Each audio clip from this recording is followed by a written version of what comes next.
Okay, so here we are again. It's raining, and we can look at that. I'm standing on the edge of my property, and you can just see all the water that's coming off of their driveway and such. And then again, we're getting some drainage from this section here.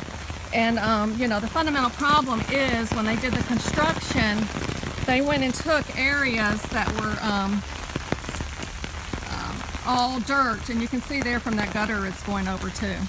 That's not quite so bad. It's a little bit lower ground, but the big problem is here, all this runoff, and again, the ground is fairly flat here, but their property there, where all the driveway and trash cans are, all used to be dirt there, all dirt, and then they've added the driveway, they've added the slope to the driveway, and again, when it rains, the volume coming off of there, that grass doesn't even come close, and you can see the water flowing off of there, and again, of course, it ends up backing up into my property. Fortunately, well, I dug my trench about 3 inches deeper than what it used to be, just so that, you know, to control some of that water.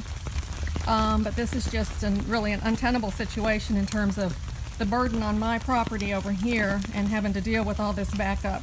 I mean, you can see over here, so you can see where my little monkey grasses are here.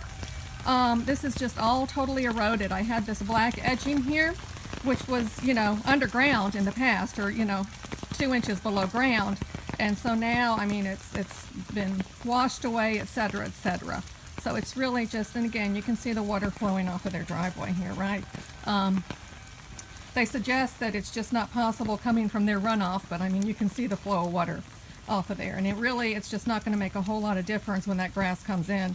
It's just too much water. There's not nearly enough ground and grass for this water to get absorbed. And again, the volume, you couldn't really even notice it. It was a little trickle, right? What I had here before, I only had to keep it a couple inches, you know, in there, just a little bit lower, and it would just flow down, no problem.